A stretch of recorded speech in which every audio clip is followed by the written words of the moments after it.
tenang ya, tidak usah tegang, santai. Apa? Tadi aku nanya dulu tadi kalau siang memang kan hari ini sore di rumah. Tadi kalau siang rencananya emang mau di mana kita meetingnya tadi siang itu?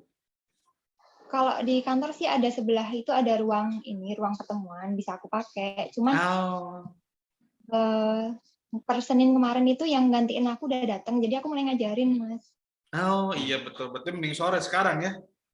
Jam 3 kan udah pulang. Oh, edisi 4 udah Ramadan. satu. Edisi Ramadan ya. Jam 3 Oh, pulang. oh. Kalau kalau edisi biasa jam 3 juga pulang, cuman mungkin ini ya sembunyi-sembunyi biasanya orang-orang. Oke. Canda ya itu ya. Gitu. Oke, baik. Mbak Ulia gitu ya. Atau Mbak Rizky aja karena nulisnya Rizky ya. Jadi saya menyesuaikan sama panggilan ya. Mbak Rizky. Iya, mau. Nah, jadi insya Allah sore ini kita selama kurang lebih sejam atau mungkin lebih ya, biasanya sih agak lebih ya, ini tergantung curhatannya. Jadi kita akan di hari ini ngobrol nih, konsultasi tentang bakat gitu ya, bakat atau mengenal diri dari Mbak Rizky, gitu ya. Nah, nanti insya Allah akan ada 2 sesi, yaitu yang pertama sesi ngejelasin bakatnya sendiri, hasil bakat. Yang kedua adalah sesi untuk menjelaskan apa yang memang perlu kita obrolkan gitu ya. Jadi kan ada topik nih nanti yang harus kita obrolin, nanti kita bahas bareng-bareng. Sebelum itu mungkin enaknya kenalan dulu ya secara formal gitu ya. Oke, jadi saya kenalin dulu ya. Nama saya Coki atau nama panjangnya Coki Isrofi. Saya asli orang Bandung dan juga sekarang sebagai praktisi talent mapping. Jadi hari ini alhamdulillah bisa membersamai Mbak Rizky untuk ngobrol bareng sebetulnya, menemukan solusi atas permasalahan yang mau dicurhatkan gitu ya. Ya tuh, kalau datang tanpa masalah kan aman ya berarti ya. Nah sekarang silakan Mbak Rizky boleh sharingnya gitu ya, gimana nih latar belakang atau gimana dari mana? Nama saya Rizky Ulia Iganing Tias, Mas. Biasa dipanggil Kiki sebenarnya, Kiki atau Rizky. Terus sekarang saya kerja di ITERA, Institut Teknologi Sumatera. Oh, iya, oke. ITB kan dulu, bukan ITB, dulu ininya masih ini sama ITB bukan sih? Betul nggak ITERA itu? Sekarang masih dibimbing ITB. Jadi Iya. kan yang dari ITB. Aku staf keuangan di International Office. Cuman lot pekerjaannya itu kadang ada yang nggak sesuai sama job desk sebenarnya, Mas. Jadi itu yang bikin aku tuh rasanya agak terbebani. Dan di ruanganku itu tiap orang udah pegang job desk-nya masing-masing. Jadi misalkan aku nggak bisa, yang lainnya tuh nggak bisa. Jadi nggak ada yang apa ya. Kalaupun backup itu tuh pasti ada kurangnya gitu. Kemudian nggak? Misalkan nih aku cuti melahirkan dulu, terus diganti sama temanku. Nah, selama aku cuti itu, arsip-arsip keuangan semuanya itu nggak ada scan-nya, nggak ada arsipnya. Itu salah satu contohnya. Siapa ini orangnya? Datengin ke sini. Itu sih aku kayak juga, mau gimana juga udah kelewat, namanya minta tolong ya di backup ya. Jadi ya komplain juga nggak bisa. Jadi ya udahlah, terlewat ya udah terlewat. Yang penting mulai sekarang aku bilang harus selalu ada arsip. Soalnya nanti kalau ada audit, bingung kan? Mau nyari kemana? Arsipnya kagak ada, Bun, gitu. Gitu. Terus silakan boleh cerita. Terus anak saya 1, Mas.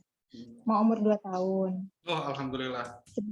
Kemarin itu aku kembar 3, tapi yang masih ada cuma 1, makanya aku berat banget untuk ninggalin anak sama pengasuh. Tadinya dari hamil itu, kebetulan aku anak tunggal, Mas.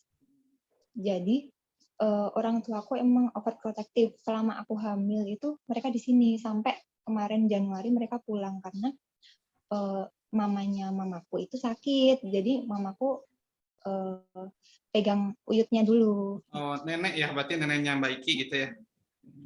Nenekku. Terus setelah itu anakku cuma sama pengasuh di rumah, nah itu aku nggak tega. Cuman surat resign-ku yang udah aku kumpulin hilang katanya. Aduh. Sama siapa? Nanti ini hilang sama sekretaris atasanku, katanya nggak ada. Tapi atasanku juga bilang sih, ya sambil bercanda, udah robek aja gitu. Itulah, jadi masih di hot seat. Cuman yang penting udah ada yang gantiin, aku udah mulai ngajarin gitu kan. Kata suamiku sih yang penting sekarang fokus ke ngajarin dulu aja. Kalau memang bisa ditinggal, kalau nggak bisa ya diajarin sampai dia bisa. Karena memang yang dipegang keuangannya nggak sedikit nominalnya. Jadi kalau dilepas langsung, aku juga agak ragu. Jadi emang sering jadi apa tantangan juga itu ya. Gitu. Sebelumnya kan aku pernah kerja di UGM. Kalau UGM kan univ lama ya, Mas ya. Sedangkan yang ITERA ini univ baru, jadi birokrasinya tuh jelek banget, apa ya? Ya masih sulit banget lah birokrasinya itu di ITERA. Jadi mungkin karena ini udah berapa tahun ya Mbak? Mohon maaf aku nanya ITERA itu. Aku di situ udah 3 tahun. Udah 3 tahun. Kalau ITERA-nya sendiri berapa tahunnya? Atau udah lama sebenarnya ITERA itu? Kayaknya udah 10 tahun deh. Dari 2012 udah. Tapi masih belum bisa kalau lepas dari ITB, masih belum bisa. Masih belajar ya? Teh ya? Mbak ya gitu ya? Maaf Teh Wae, terbiasa. Oke, baik. Nah, baik ya. Nah, jadi ternyata itu ada problem yang tadi itu yang pertama berarti sorry, mohon maaf nih. Di kerjaan sekarang itu ceritanya udah mau resign, Mbak Rizky itu. Sebenarnya aku tuh udah ngajuin Kang dari Januari. Ditunda terus. Sampai kemarin per April aku ajuin lagi. Terus akhirnya biar aku nggak resign dicariin orang kali ya, biar sharing karena aku terlalu terbebani. Cuma aku maunya tetap resign. Tapi masih begitu kepegawaian tahu, aku langsung didatengin. Disuruh mempertimbangkan lagi gitu. Terus aku kan bilang, saya udah pertimbangin dari Januari sebenarnya. Ini udah bulan Mei, ini apa sih, April. Terus kemarin terakhir itu aku masih didatengin, udah kalau ada anak baru diajarin, kamu pindah, pilih mau kemana gitu. Karena waktu rekrutmenku itu katanya yang biayanya paling besar di ITERA. Jadi nggak ada orang dalam, tes kayak CPNS itu Mas. Yang TBK dan lain-lain itu. Terus dari sekian ratus diambil 3 wawancara jadi 1. Jadi menurut Pak Samsul yang atasan kepegawaian itu tuh kayak eman gitu kalau dilepas gitu. Eman tuh apa? Jadi, sayang kalau dilepas. Gitu. Tapi sore aku masih ditanyain surat resign-nya hilang, dibilang gitu. Terus aku bilang, ya udah Mbak, aku kasih lagi minggu depan, aku bilang gitu sambil ini dulu mempertimbangkan. Baik. Oke, baik. Jadi tadi ada ceritanya itu ya. Kira-kira berarti yang mau dibahas hari ini, baiknya ya, Mbak Rizky, apa yang kira-kira mau ditanyakan dan ingin dicari jawabannya di pertemuan kita sesi hari ini? Ikut konsultasi TM tuh ingin tahu jawaban tentang apa? Kalau dari hasil tes mapping kemarin itu sebenarnya aku cocoknya di kerja apa sih Mas? Karena kalau di keuangan itu ya kadang tuh cocok karena ya aku di UGM juga di keuangan, di sini di keuangan lagi. Tapi jenuh banget. Tapi jenuh ya? Dalam artian tuh atasan yang tahun lalu itu nggak bisa ngebimbing, jadi aku tuh mikir sendiri semuanya jalannya, jadi pening banget. Sampai itu rasanya terbebani itu ya, akhir-akhir ini merasa banget terbebani sama jadi aku tuh pegang ada tambahan lain selain yang keuangan unit, aku pegang beasiswa, ada program beasiswa di kampus untuk dosen sama untuk tendik S2 sama S3. Tapi ada banyak birokrasi yang dilanggar dengan aturan adanya beasiswa itu. Nah, itu uangnya MM-an. Nah, aku tuh beban banget jalanin itu.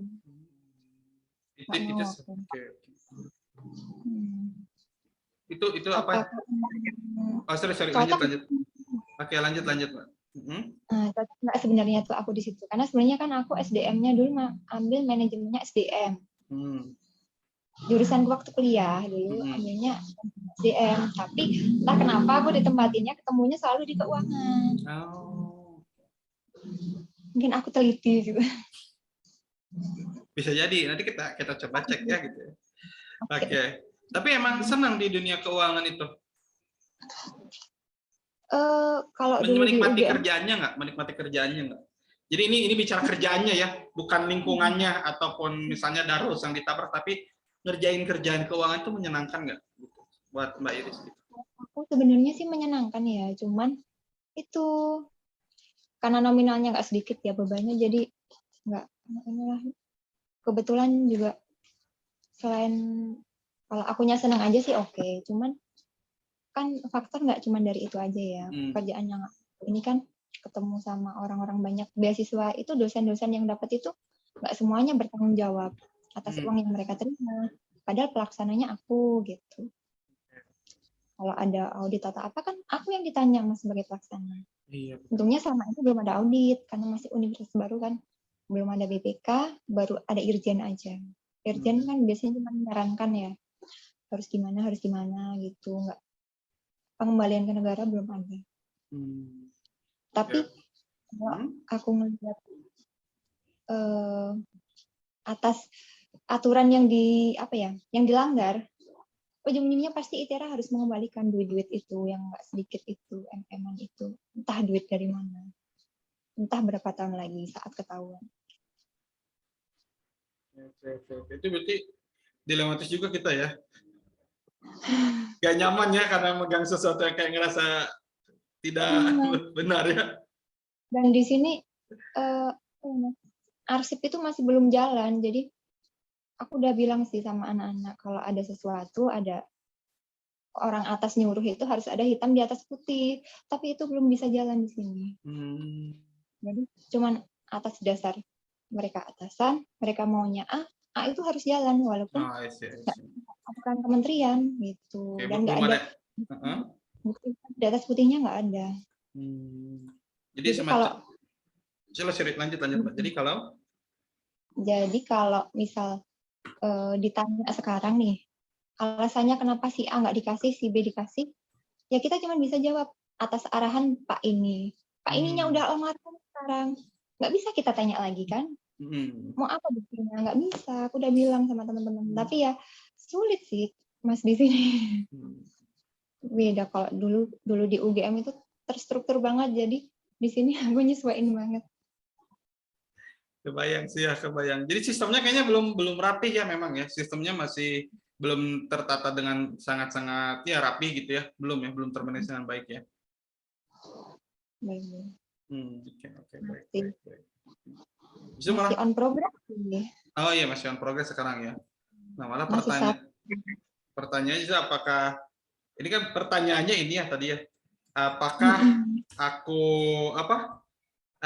bagusnya kerja di mana, cocoknya di mana? Ini pertanyaannya mau nanya apakah di tempat sekarang cocok atau saya mau keluar terus nanti mau nyari apa yang cocok sama saya gitu.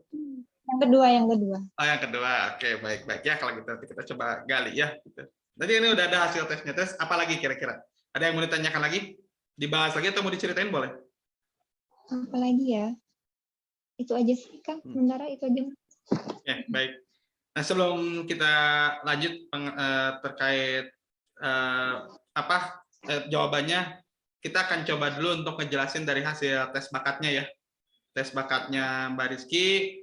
Nah, tadi sebenarnya ini saya sambil baca hasil tesnya Mbak Rizky. Nah, Mbak Rizky sendiri kan tadi saya tanya ya, kita boleh cerita itu untuk memvalidasi. Nah, jadi Mbak Rizky di sesi kita penjelasan bakat ini, nanti saya mau jelasin hasil tes bakatnya. Ya, mungkin saya share screen dulu ya. Oke, boleh. Nah, saya lupa buka ini apa yang di-share Mbak adminnya tadi. Kenapa? Lupa nggak buka yang di-share YouTube ini. Oh ya, nggak apa-apa. Ya, nanti sebenarnya yang saya jelasin ada di YouTube gitu nanti gitu ya. Jadi sebetulnya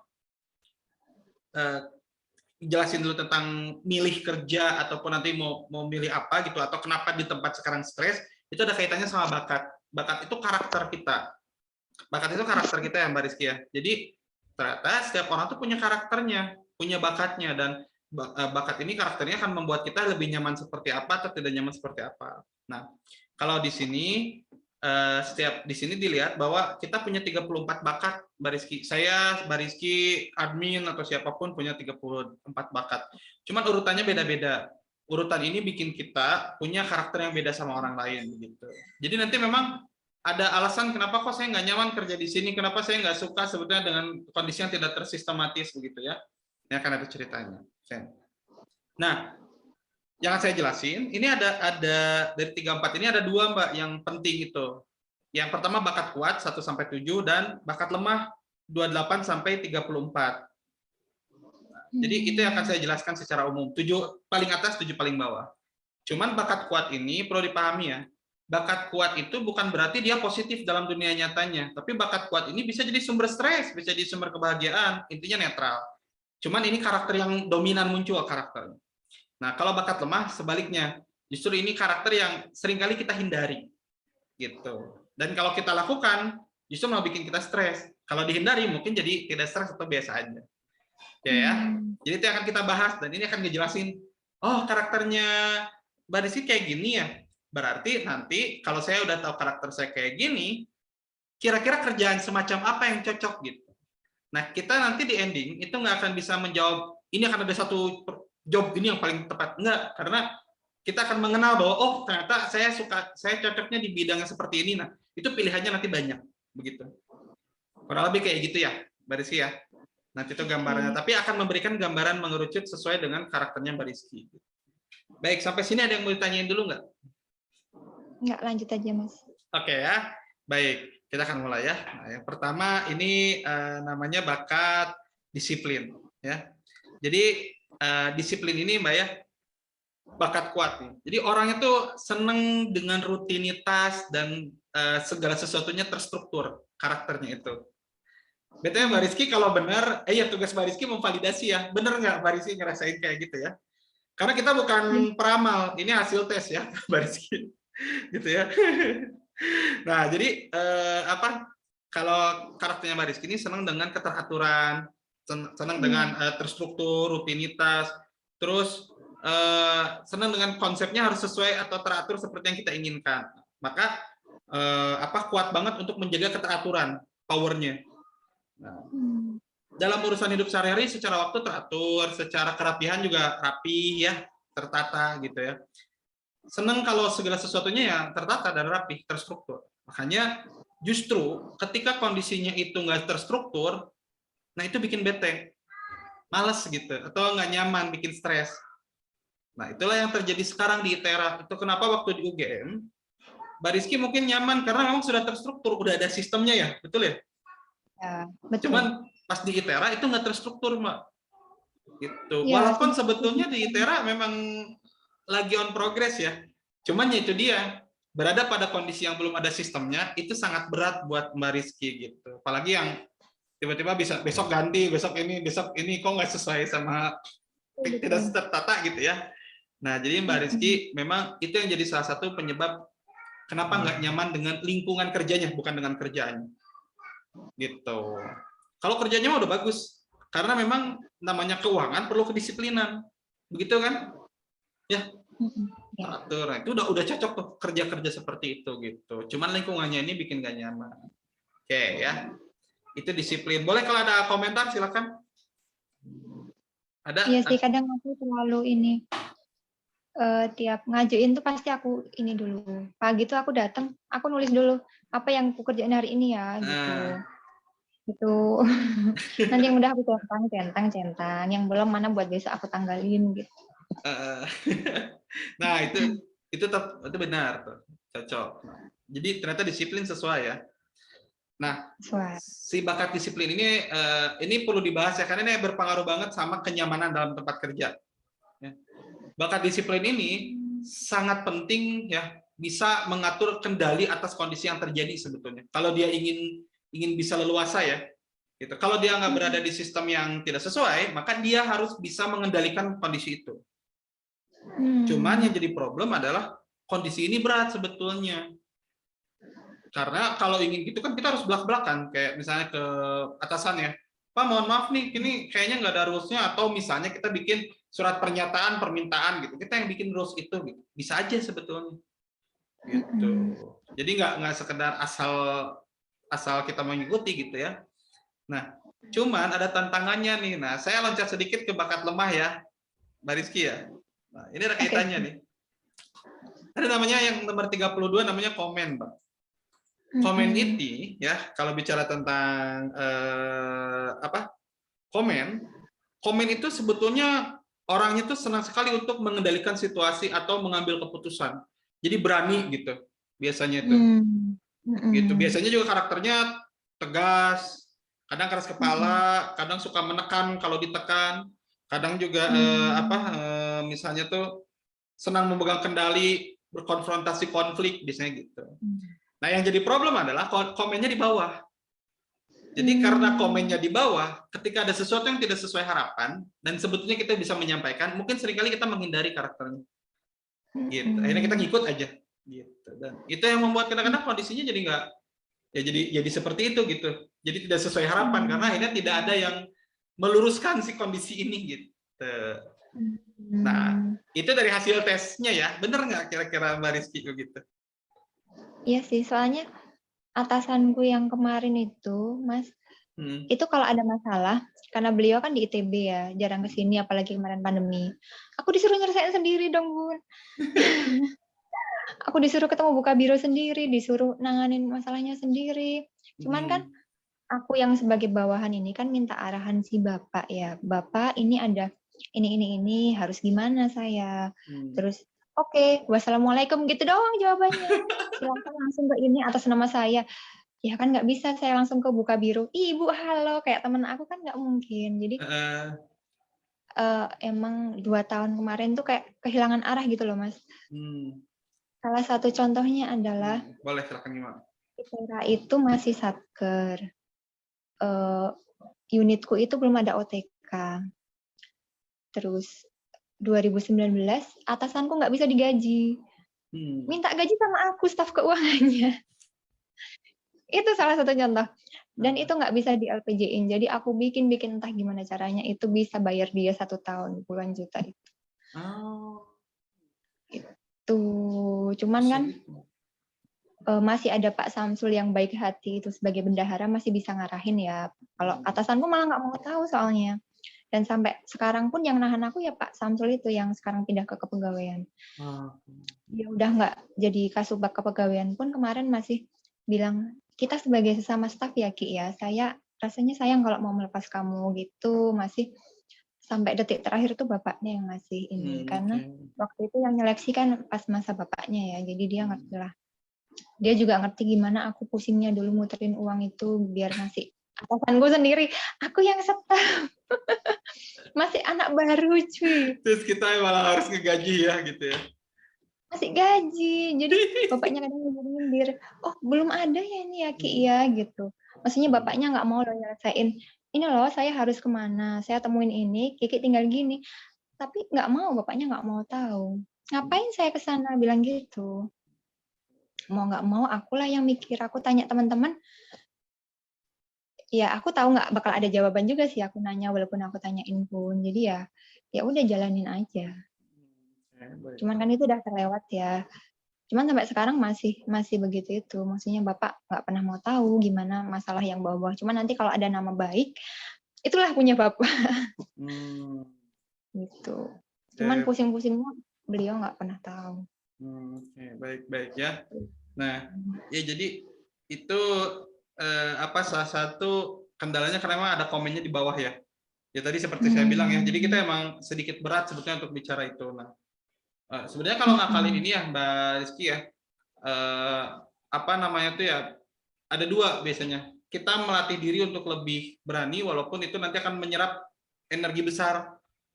Jadi kalau misalnya Tata ya merasa kayak ini harus diberesin, saya benar-benar nggak ngerti ya, Pak gimana ya? Ya mohon maaf Pak, ini memang tidak mengerti. Saya yakin bisa dilakukan mungkin ya untuk bertanya lagi, cuman pasti itu menyerap energi lebih besar. Pertanyaannya worth it nggak untuk dicoba melakukan itu? Atau pilihannya yang kedua adalah saya nggak tahu apakah ada pihak lain yang bisa untuk dicurhati atau misalnya ditanyakan untuk bisa mendapatkan jawaban. Misalnya kalau di perusahaan kan sebetulnya ada HR ya. Sebenarnya kita bisa cerita dong ke HR kayak, saya merasa tidak mendapatkan bimbingan untuk ini gitu. Nah, itu yang sering terjadi gitu misalnya. Gimana ya gitu ya kayak misalnya. Nah, saya nggak tahu apakah di ITERA konsepnya apa sih biasanya, ada nggak gitu yang kayak gitu? Kalau dulu itu waktu aku proses awal-awal itu sih aku sampai dimarahin sama Pak Samsul. Kamu di ruangan ada berlima, jangan dipikir sendiri. Masalahnya aku udah nanya, mereka diam aja, nggak ada jawaban. Aku bisa apa? Sedangkan posisi keuangannya di aku gitu kan. Iya, iya, iya. Jadi Pak Samsul yang bantu ngarahin. Oke. Kalau kalau ke atasanku sendiri sih, kalau aku ini ya Mas, maksudnya kalau aku terus nanya itu udah capek pun nggak ada jawaban. Nggak ada jawaban. Nanti begitu ada masalah baru dia nanya. Padahal saat sebelumnya jauh-jauh hari udah aku bilang itu pasti akan jadi masalah. Begitu nanti ditegur Pak Rektor baru nyariin. Kok bisa kayak gini? Padahal saat jauh-jauh hari aku bilangin, ya nggak mau tahu. Gitu. Ya, iya, Itu iya. sih. Baik, baik, baik. Jadi emang itu sering terjadi ya, gitu ya. Nah, Tapi ya nggak ada jawaban sih kalau tanya ke atasan-atasan itu. Ke wakil rektor sekalipun nggak ada jawaban. jadi emang harus menyelesaikan semuanya sendiri ya? Teman-teman itu yang paling bisa bantu itu satu orang dari sekian orang di ruangan itu. Ya, Satu itu ya. orang itu pun nggak mau benar-benar tahu gitu loh Mas. Karena Jadi mereka kalau beban kenapa tuh? ya karena masing-masing jobdesk sudah ada orangnya. Maksudnya kadang agak jomplang juga aku merasa terbebaninya itu karena misal nih aku lagi pening garap LPG. Temanku yang sosial media misalnya lagi santai nonton film hahihi, aku cuman bisa pegang kepala. Mungkin aku bisa aja sih bilang sharing, tapi dianya nggak mau. Kalau yang angka-angka nggak mau, nggak bisa bantu gitu. Itu sih biasanya. Cuma kan memang, gimana kalau apa? Gimana sering? Kalau Kasubag yang sekarang ini, jadi atasanku yang dulu di bawahnya sekarang ada Kasubag, baru unitku. Kita bisa sih yang sekarang itu per Januari kemarin, kalau ada masalah bapaknya yang aku kasih masalah ke bapaknya yang selesaiin. Katanya sih gitu. Cuman implementasinya tetap aku dibawa-bawa kemana-mana. Kebuka biro pun harus sama aku yang jelasin lagi. Bapaknya cuman mau apa ya, menjembatani lah. Tapi tetap nggak, masalahnya nggak kelar. Nggak case close. Baik, baik ya, menarik ya. Jadi emang di bukan perusahaan, di tempat baru yang suka seperti itu ya gitu. Dari situnya ya gitu, stresnya luar biasa ya Mbak Rizky ya. Oke, nah ini ada ini menarik, saya sambil baca cerita tadi, dengar cerita Mbak Rizky, ini ada satu apa ya, ada satu istilahnya karakter bakat yang itu juga berpengaruh Mbak sebetulnya. Namanya ini yang nomor 2 nih, namanya responsibility Mbak. Jadi kalau saya dengar ceritanya Mbak Rizky, sebelum saya cerita deh, saya nanya, pernah nggak Mbak Rizky dapat amanah berat tapi akhirnya tidak diselesaikan, ditinggalkan gitu, pernah nggak? Nggak pernah lah. Selalu beres ya? Selalu beres. Baik. Kayaknya nggak ada. Kalau belum beres itu sampai rumah aku masih kepikiran pasti. Nah, oke. Dikerjain di rumah? Jadi gimana? Di rumah dikerjain juga biasanya kerjaan di kantor? Nggak mau aku kerjain di rumah. Selama udah ada anak ini aku nggak mau pegang kerjaan di luar jam kerja sama di Sabtu Minggu. Kalau dulu masih belum ada anak masih oke, aku disuruh sampai malam hamil itu aku sampai isya gitu masih oke. Tapi habis ada anak udah ada alasan nggak disuruh lagi. Oke, baik. Nah, jadi ini ada yang namanya bakat yang kedua, namanya responsibility Mbak Rizky. Karakternya ini kayak gini. Orang responsibility ini kalau udah dikasih kerjaan, dia tidak nyaman kalau kerjaan itu tidak selesai. Jadi lebih ke karakternya apa? Berkomitmen dengan kerjaan. Ya, jadi jadi pokoknya mereka akan menyanggupi lah apa yang udah dikasih ke mereka, sekalipun ngedumel. Jadi mesti nggak suka sama kerjaannya, tapi diberesin. Gitu. Nah ini jadi apa ya? di mata atasan ini sangat powerful orang-orang responsibility itu. Makanya Pak Samsul ataupun orang-orang lain merasa nyaman kerja sama Mbak Rizky. Cuman kelemahannya, orang responsibility ini kan cenderung mendahulukan amanah orang lain. Seringkali justru kepentingan pribadinya itu dilupakan, gitu. Tidak jadi prioritas. Kenyamanan. Tapi kerjaannya tuntas, bagus. Makanya ini istilahnya ini tipe pekerjaan disenangi, gitu. Nah, itu tantangannya sebetulnya. Maka sebetulnya kalau bicara tentang responsibility ini sekarang, hati-hati Mbak, ini kalau kita juga terus nggak sadar, bisa jadi mungkin ini yang membuat orang-orang bertindak seperti itu kepada Mbak Rizky. Contoh ya, misalnya hari ini kita gini, ada amanah, kita nggak paham gitu misalnya, ataupun sebetulnya harusnya atasan terlibat, tapi atasan tidak terlibat.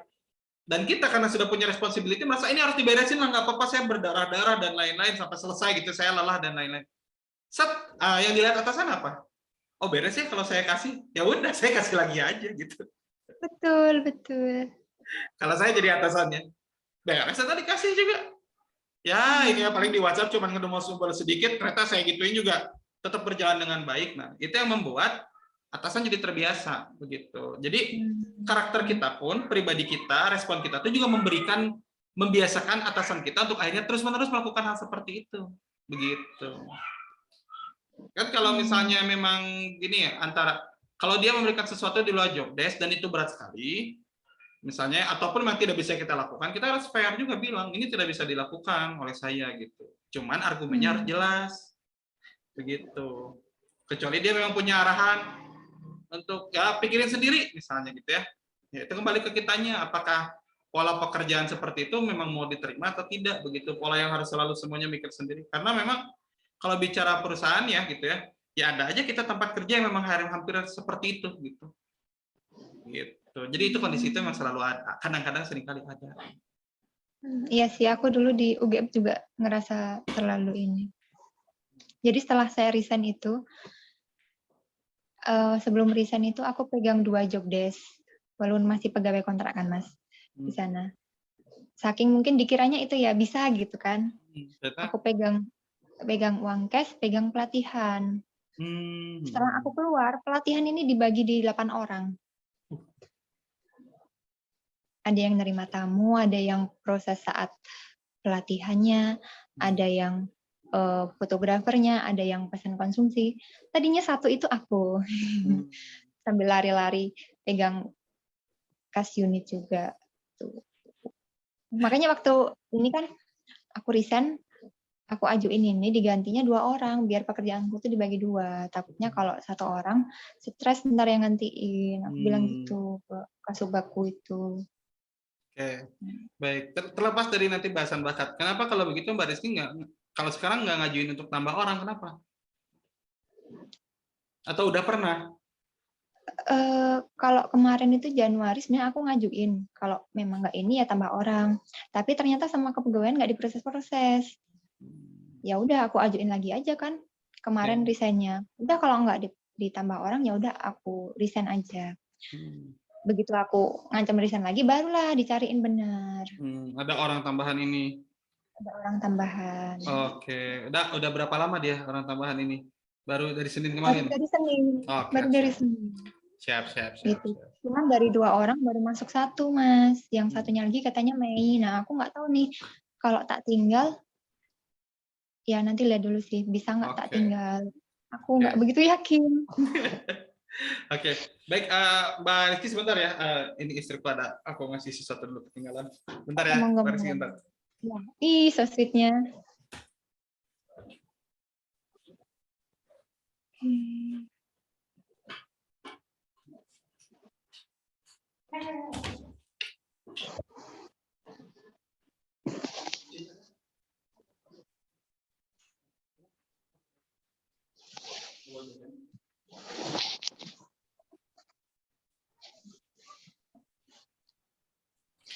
Assalamualaikum. Ya, bentar, Kang. Oh, siap, silakan. Close.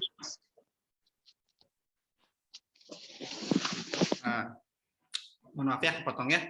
Oke. Jadi kalau responsibility itu kayak gitu karakternya, Mbak. gitu. Maka tadi kalau kembali ke cerita tentang apa, Benar-benar. semua tuh akan di-handle sendiri. Jadi gini istilahnya, anggap gini, kita kerja kan sebetulnya dari jam 8 sampai jam 5. Kita dikasih 10 load. Harusnya itu cuma 5 misalnya hari itu. Normalnya kalau ingin hidup tenang. Cuman orang responsibility akan memaksimalkan sebisa mungkin kalau ada 10 job desk, 10-nya diberesin hari itu. Nah, itu yang membuat akhirnya kita terus istilahnya gini, kalau mesin dipakainya maksimal banget gitu. Otak kita kan juga ada kelelahan ya. Nah, itu ya salah satu yang membuat kita kecapean. Coba kalau loadnya dibagi 2. Jadi mungkin sebetulnya nambah orang adalah salah satu solusi yang tepat. Tantangannya sekarang adalah ngajarinnya aja gitu. Sekarang itu jadi tantangan begitu. Ya, tapi bicara tentang kerjaannya apa? Kan ini bicara tentang pertanyaan, saya kerja bagusnya di mana? Kerja dimanapun itu bagus. Nah, cuman perlu catatan, sistemnya harus lebih rapi aja, sistemnya lebih rapi. Begitu. Baiknya ya, yang udah bertahan, udah settle, itu lebih baik gitu sebetulnya. Kalau dari kerjaan keuangan secara umum oke. Aman. Nah, baik. Kalau lebih itu ya. Saya coba lanjut dulu ya, menjelaskan 3 sampai 7 ya, Mbak Rizky ya. Bakat kuatnya ya. Oke? Oke. Nah, lalu yang berikutnya adalah analytical. Kalau analytical tuh orangnya senang mencari sebab akibat gitu. Jadi misalnya membreakdown sesuatu, mencari ini kenapa sebabnya, akibatnya nanti apa. Jadi dia dia bisa lihat semua faktor yang dapat mempengaruhi sesuatu itu terjadi gitu. Jadi senang banget menganalisa sesuatu logis, rasional, tidak suka pakai feeling, suka pakai data gitu ya. Jadi kadang orang kalau ngobrol sama Mbak Rizky gitu, karena suka ribet karena kalau ngobrol harus pakai data, harus jelas argumennya kayak dari mana. Tuh yang gitu doang mah gitu ya. Jadi nggak bisa nih, harus masuk akal gitu misalnya gitu, harus logis. Jadi bicara tentang keuangan, ini cocok karena orang keuangan tuh nggak bisa pakai feeling. Gimana bagusnya ininya keuangan? Aman, nggak bisa aman. Lihat dulu datanya gitu. Oke nggak? Oke, nggak bisa. Lihat dulu datanya. Maka powerful orang analytical sebetulnya bicara tentang data-data keuangan gitu ya. Jadi sering mudah bertanya kayak gitu. Itu analytical.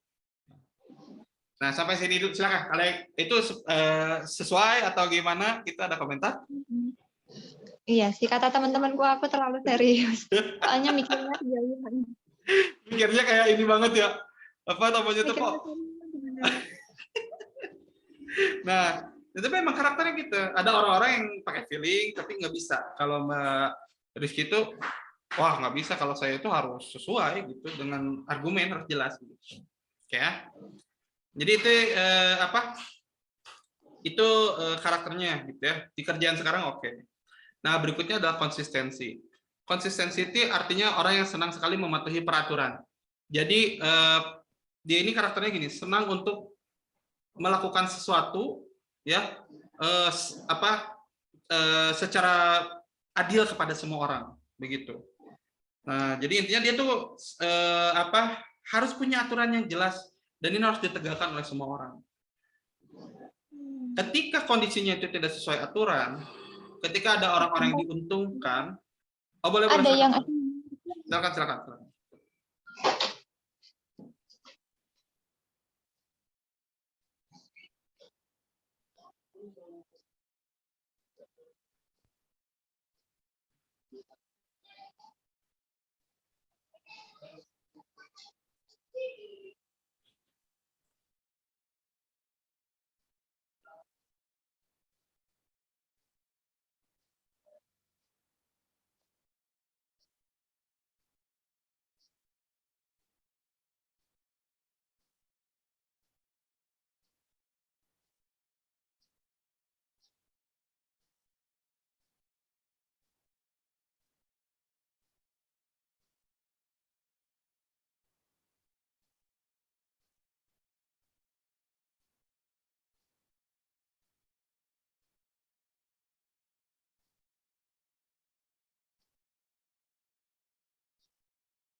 Maaf ya Mas, sudah. Siap, aman. Oke, kembali lagi ya. ke Oke. konsistensi ya.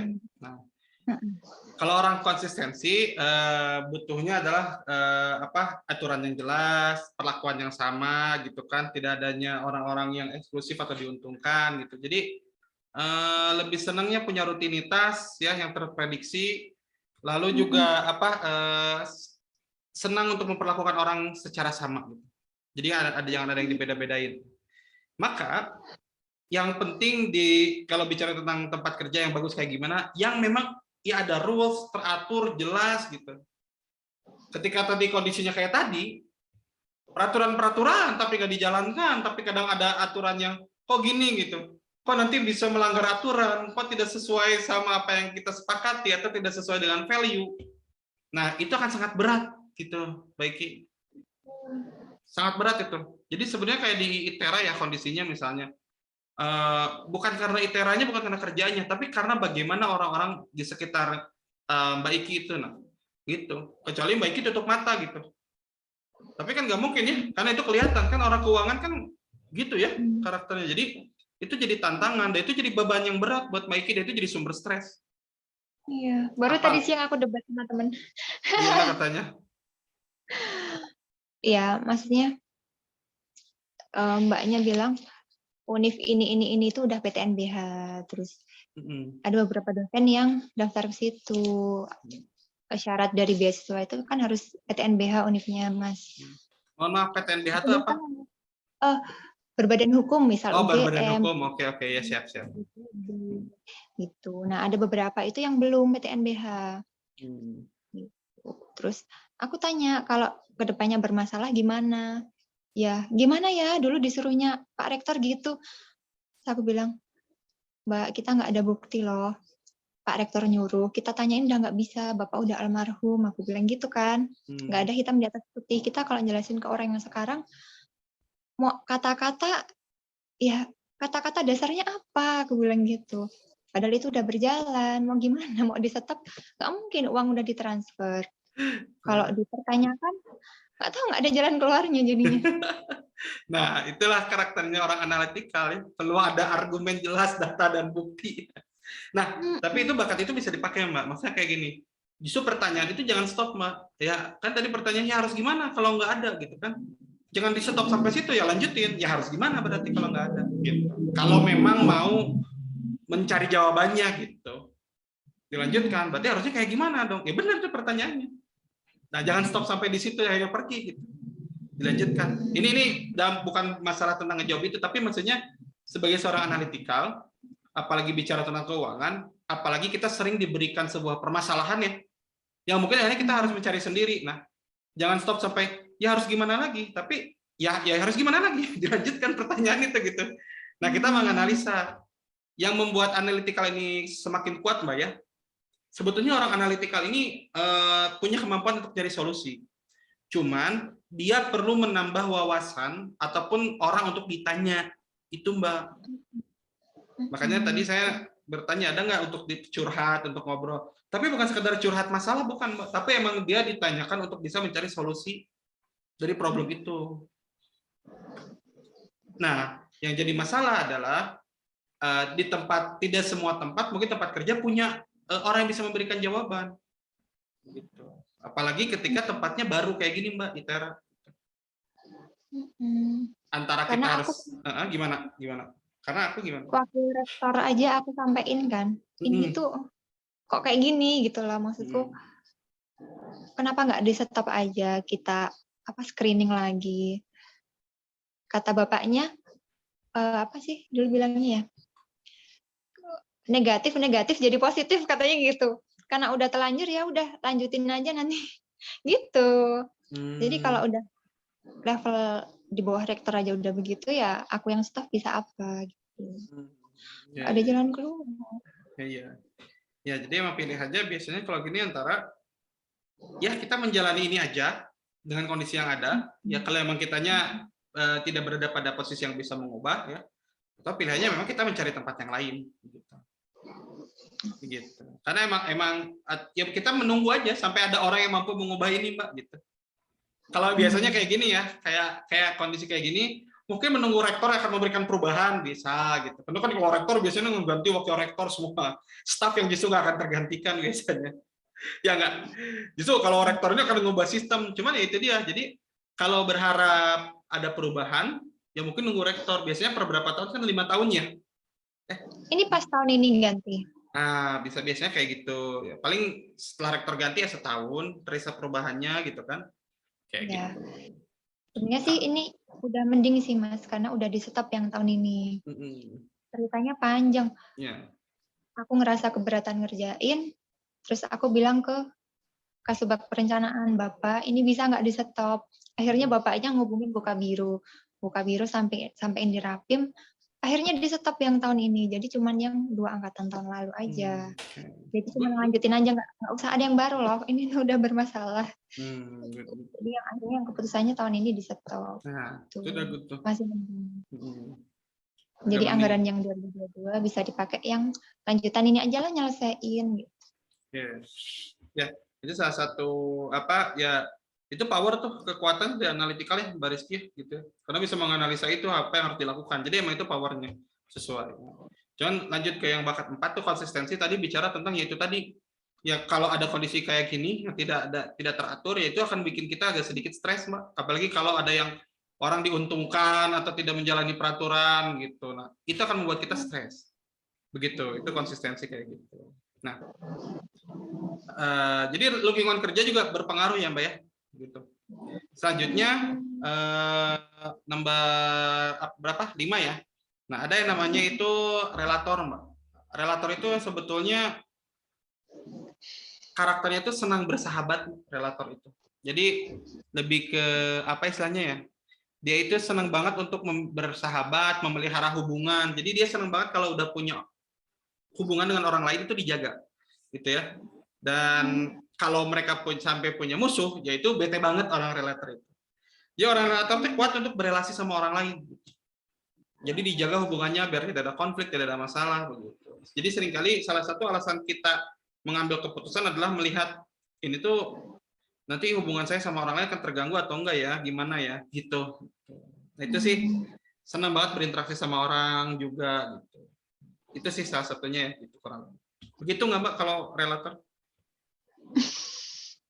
Iya sih, aku masih hubungan sama dosen pembimbingku 11 tahun lalu. Sampai aku lahiran dikirimin kado gitu-gitu. Sampai apa lebaran pasti saling kirim ini parcel segala macam. Nah, bagus tuh. Nah, kalau bicara tentang kerja yang cocok kerja ketemu orang yang tujuannya untuk membangun relasi, Mbak. Jadi ketemu orang untuk bekerja sama itu cocok. Gitu. Maksudnya kalau ketemu orang buat jualan beda lagi, Mbak, gitu. Cuma kalau ketemu orang untuk kayak tadi misalnya harus ketemu ini ya. Nah, tapi untuk bersama-sama mencapai suatu tujuan gitu. Ya kayak misalnya saya punya tujuan nih. Saya ketemu kamu dan karena saya butuh kamu gitu. Nah, itu juga oke. Good. Jadi cocok di kerjaan-kerjaan seperti itu. Hah? Contohnya? Humas cocok. Humas cocok misalnya, atau misalnya kayak sebetulnya di kayak posisi kayak keuangan gini terus kan keuangan yang kayak gini ternyata ada job desk yang harus ketemu orang ya buat ngurusin sesuatu. Nah, ini juga cocok sebetulnya gitu. Aku pegang PKS juga, perjanjian kerjasama. Nah, ketemu orangnya jadi kan bukan nawarin sesuatu, jadi mungkin nggak berat gitu. Jadi ya oke-oke aja ngejalanin itu gitu. Nah, itu relator sebetulnya. Ya. Nah, jadi kalau relator itu sebetulnya salah satunya tadi karena bicara tentang hubungan yang baik, maka penting bagi dia untuk punya lingkungan yang positif juga, Mbak, gitu. Lingkungannya harus positif, lingkungan pertemanannya gitu. Kalau lingkaran pertemanannya itu dianggap negatif ya memang harus cari lagi yang positifnya apa. Oke. Siap, sampai sini ada yang mau ditanyakan dulu? Udah lanjut aja, Mas. Kebayang ya gitu ya. Nah, lalu selanjutnya ada namanya deliberatif. Nah, deliberatif itu teliti dalam mengambil keputusan. Selalu memikirkan apa resiko-resiko yang mungkin terjadi gitu. Duh, nanti kalau gini gimana ya gitu ya. Nanti gimana nanti kalau gini gitu. Jadi, yang menariknya dia karena banyak sekali yang dipertimbangkan, seringkali lama dalam mengambil keputusan karakternya gitu. Karena banyak banget yang misalnya dipikirin, segala hal difikirkan, segala faktor dilibatkan. Jadi emang ini orang ini berpikir secara menyeluruh atau detail. Nah, cuman itu biasanya akan lama dalam mengambil keputusan gitu. Biasanya itu aja sih gitu ya. Gitu. Kayak gitu nggak kira-kira? Betul, betul, betul. Ditambah analitikal ya. Menganalisa sesuatu harus ada. Jadi semakin lama dalam mengambil keputusan gitu. Nah, bicara ngambil keputusan, Mbak, ini ada satu poin yang cukup penting, Mbak Rizky ya. Nomor 31 sebetulnya ada namanya self assurance. Self assurance itu artinya yakin dalam mengambil keputusan, Mbak, sebetulnya self assurance itu. Jadi apakah kita ini yakin sama keputusannya kita ambil atau enggak? Orang-orang yang self assurance-nya di bawah, seringkali dia justru ragu dalam mengambil keputusan, Mbak. Gitu. Jadi kayak gini, misalnya nih, ada sesuatu yang harus diputuskan. Aduh, saya punya masalah nih. Dia analisa apa ya solusinya gitu kan, difikirkan dengan matang. Ketemu nih beberapa alternatif solusi, atau bahkan ketemu satu solusi yang terbaik. Cuma pas mau ngambil, benar nggak ya keputusan ini yang harus saya ambil gitu ya? Ragu gitu kayak, iya nggak ya, tapi saya nggak yakin nih gitu. Padahal semua data menunjukkan itu yang terbaik. Gitu. Saya udah datanya dan lain-lain. Self assurance itu karena memang karakternya tuh ragu dalam mengambil keputusan. Dan ciri khas orang self assurance sangat butuh second opinion, Mbak. Makanya tadi saya nanya, Mbak Rizky itu punya teman atau orang untuk ditanya nggak? Karena itu sangat berkaitan. Jadi butuh. Nah, gitu karakternya. Boleh silakan antara yang tadi sama self assurance mungkin dikomentari. Gitu. Bener nggak suka ragu atau nggak yakin gitu? Ya kayak posisi sekarang ini Mas, maksudku aku udah ajuin resign dari Januari tapi mereka masih bisa loh nge-hold. Jadi ya mereka mau hold aja terus gitu kan. Akunya juga ragu-ragu gimana ya nanti kalau aku nggak kerja ya. Kalau aku kan pernah di masa kosong nih nggak kerja kan. Padahal dari kuliah aku udah riuh banget tuh semester akhir aku tuh sambil skripsi, sambil part time, sambil banyak ya. Dosen pembimbingku itu lagi S3 jadi aku suka iniin apa sih? Bantu. Jadi asistennya.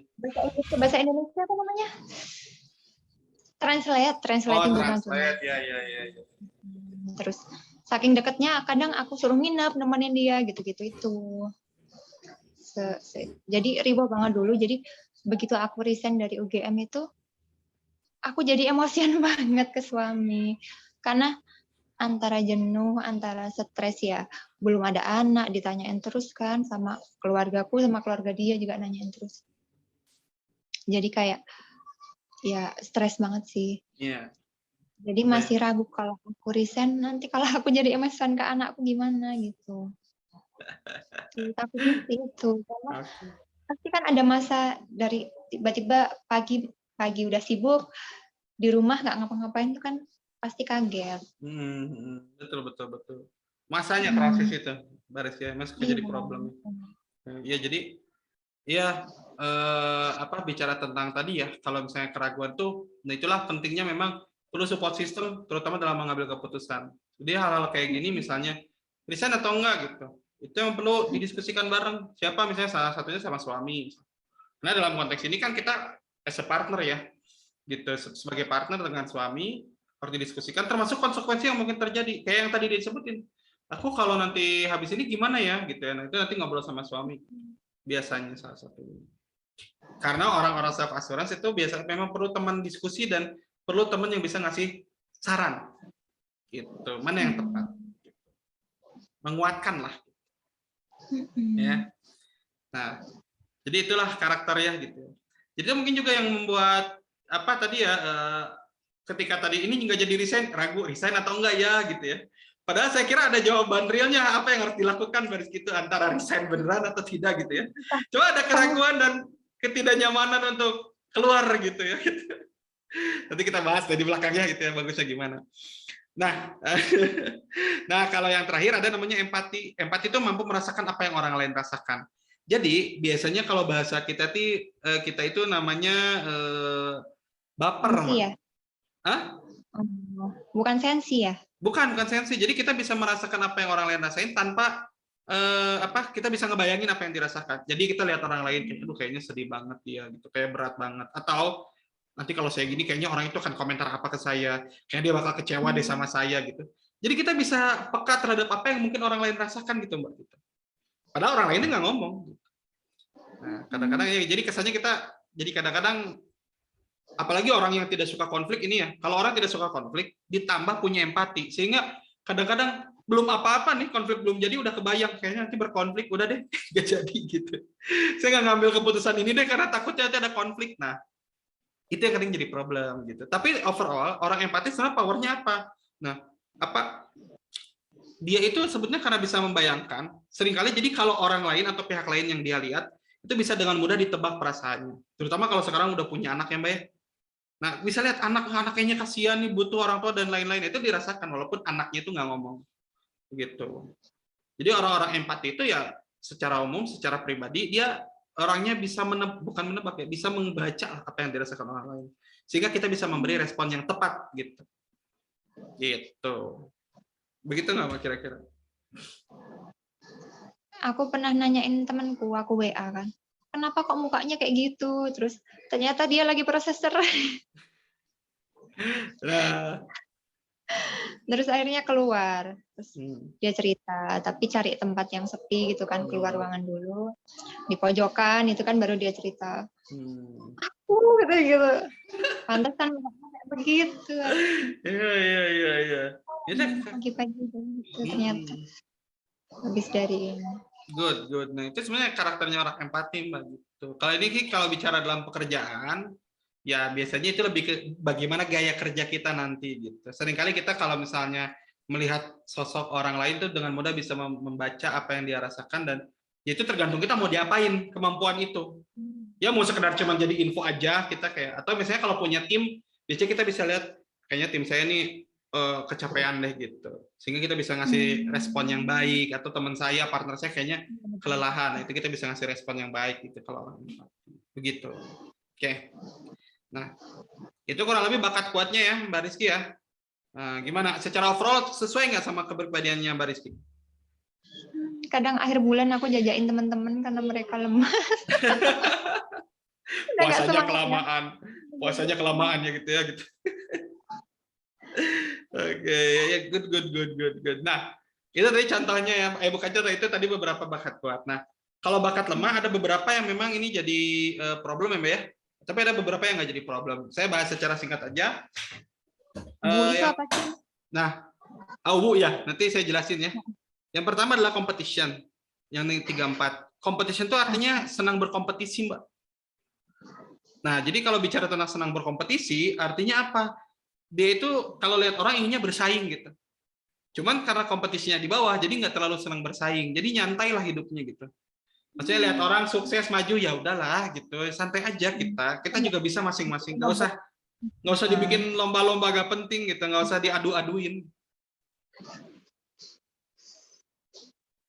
Iya. Nggak begitu ini Bang. Gitu ya, nggak kompetisi. Begitu ngejar. Ya nggak begitu ngejar ya. Tawang sinawang. Betul ya.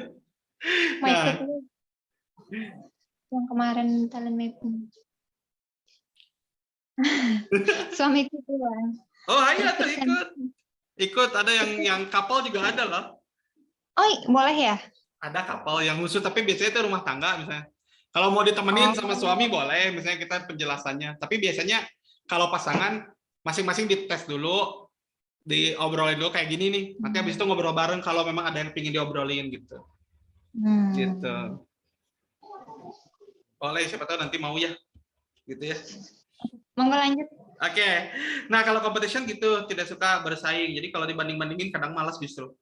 Oke, nah selanjutnya adalah nah ini tapi jadi tantangan competition itu. Kalau di bawah kita harus cari cara bagaimana agar kita justru mau bersaing sama orang. Gitu. Karena justru yang merasa saingan kadang-kadang membuat kita jadi lebih baik gitu. Nah, misalnya bersaing dalam kebaikan begitu ya, gitu.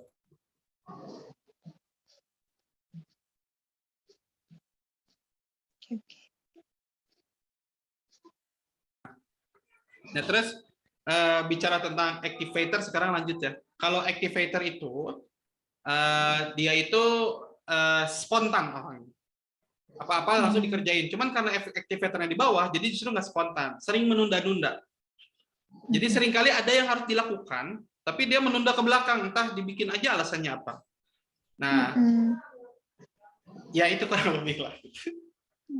Gitu nggak ya? Kira-kira suka gitu nggak? Suka menunda jadi nggak dikerjain? Kalau WA orang-orang yang bermasalah nggak aku balas lah, nantilah gitu. Nah, tapi kalau itu bisa jadi kalau nunda nunda orang-orang bermasalah ya, mungkin dorongannya bukan karena nundanya, tapi nunda karena tidak suka berkonfliknya, Mbak, gitu. Kan kalau ngontak kan jadi berkonflik tuh. Sedangkan komennya di bawah. Kalau komen di bawah tuh malas, Mbak, nggak senang dengan konflik. Gitu. Jadi lebih senang menghindari konflik. Jadi ya kita pakai alasan lah. Ya nanti kita nunggu momennya yang pas gitu ya. Nanti deh pas itu nggak bisa. Tetap aja akan ada konflik gitu. Dan tetap ketika nge-WhatsApp orang bermasalah ini jadi nggak nyaman. Betul nggak? Pada akhirnya kan? Iya. Nah, jadi larinya dari sana sebetulnya ketidaknyamanan itu. Kalau menunda ini lebih ke kayak kerjaan yang tidak harus ada konfliknya, kayak kerjaan sesuatu ini harusnya dikerjain sekarang. Ntar deh gitu. Cuman pasti beres karena responsibility-nya di atas. Cuman sebenarnya bisa beres lebih cepat. Tapi ya mungkin ada aja yang dilakukan gitu menurut saya, nggak tahu ya apa yang dilakukan ditunda ini apa karena, tapi lebih ke akhirnya entah itu banyak distraksi gitu kan, jadi ini tiba-tiba dilewat gitu. Oke. Nah itu tadi activator, lalu lanjut ke komen udah, self assurance sudah, learner itu orang yang sangat senang dengan belajar sebetulnya, Mbak.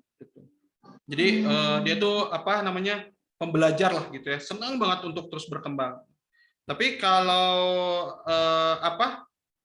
kalau di bawah ya biasa aja berarti ya, bukan tipe yang pingin belajar terus enggak, biasa aja lah. Kalau perlu belajar ayo belajar, kalau enggak ya udah enggak. Gitu. Jadi biasa aja gitu ya. Nah, gitu. Jadi memang kalau misalnya orang learnernya di bawah, ya ketika ada ilmu baru harus ketemu orang yang bisa ngajarin dengan benar gitu. Ya mungkin sekarang kalau dikasih masalah terus itu nggak ada jawabannya, mungkin itu agak berat juga. Karena untuk belajar hal baru harus belajar gitu. Untuk mengetahui jawaban dari masalah baru harus learning. Karena learning-nya di bawah. Ya mungkin biasa aja berarti. Atau mungkin kurang nyaman proses belajar-belajar. Pinginnya langsung ada jawabannya, saya kerjain deh. Gitu, gitu ya. Itu learner di bawah. Nah, baru yang WOO. WOO ini artinya winning others over. Winning others over itu artinya adalah tertantang untuk berkenalan dengan orang-orang yang baru. Jadi kalau ketemu orang baru, pingin untuk berkenalan, gitu, nyapa-nyapa begitu loh. Pernah nggak kayak nyapa-nyapa gitu? Kenal gitu aja ya. Pernah Jadi, sih. oh pernah. Nah, jadi kalau orang WO tuh senang untuk menciptakan persahabatan baru gitu. Supel, punya banyak teman. Mudah gaul, supel. Tapi kalau WO-nya di bawah ya biasa aja gitu. Bukan tipe yang kayak gitu. Ya kalau diajakin berteman biasa aja. Bahkan kalau udah berteman deket banget. Cuman bukan tipe yang membuka pertemanan, harus ketemu orang baru terus, enggak gitu. Jadi ya ya gitulah dalam konteks berkenalan. Aku cuma sedikit tapi dari dulu ya itu aja. Tapi ya memang karena kalau orang relator kuat banget, Mbak. Sebetulnya. Kalau si relator ini kayak sedikit tapi strong gitu. Nah, jadi itu ya karakter yang Mbak Rizky ya. Nah, terakhir ada namanya individualization. Nah, kalau individualization itu dia mampu mengenali karakter unik orang lain gitu sebetulnya. Jadi dia bisa lihat, oh ini mah orangnya kayak gini, jadi kalau saya sama orang ini kayak gini, kerja sama kayak gini, saya sama ini gini polanya. Kalau individualization-nya di bawah ya berarti nggak terlalu senang melakukan hal semacam itu. Ya menganggap semua orang ya sama aja lah gitu ya. Ya udahlah gitu, biasa aja gitu. Ya semua orang sama, saya bersahabat sama semua. Kurang lebih gitu, Mbak. Oke, nah itu sih kurang lebih kalau bakat lemah ya. Silakan ada pertanyaan? Apa ya? Atau sudah sesuai, ada komentar, cocok, gimana? Kebanyakan cocok sih. Oke, ada yang mau ditanyakan lagi nggak? Atau ada yang masih membingungkan nggak? Dari hasil bakat ini dulu.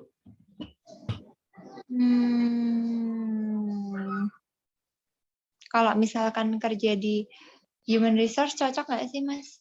Nah, kalau di human resource justru kurang. Karena human resource tuh perlu individualization-nya ini tinggi. Kalau human resource kan lihat satu-satu ya. Gitu. Terus dia biasanya harus komennya tinggi karena biasa harus mecat, dia harus berani, harus tegas, salah gitu kan. Nah, tapi kalau jadi staf HR yang nyiapin file-file dan lain-lain mungkin bisa gitu. Cuma kalau yang harus jadi HR untuk berani mecat gitu kan gitu. Nah, agak berat gitu.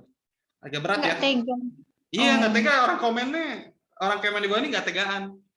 Gitu. Nanti kita dengar cerita orang ini, aduh kasihan banget dia ada tanggungan tapi harus dipecat, oh sedih gitu. Nggak bisa gitu. Jadi sebenarnya kalau kita lihat ke bawah sini ya Mbak ya. Nah, kalau dilihat merahnya kan banyaknya di sini ya, striving ya. Gitu, ini tipe tabakat nih, ini tipenya. Ada influencing artinya mempengaruhi orang, thinking itu berpikir, relating ketemu orang, striving itu artinya tekun. Kalau lihat dari sini merahnya banyak di ketekunan. Tekun itu melakukan sesuatu yang bisa jadi rutin, tertata, rapi gitu kan. Nah, kerja sebagai staf di keuangan seperti ini sebetulnya itu sudah tepat gitu.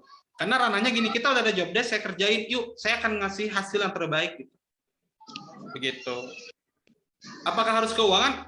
Enggak juga. Kalau punya bidang tertentu yang disenangi yang lain misalnya ya gitu. HR bisa nggak? Bisa, tapi jadi staffnya misalnya, staff HR gitu. Boleh nyobain. Staff apa gitu. Kalau memang senang di bidang itu bisa.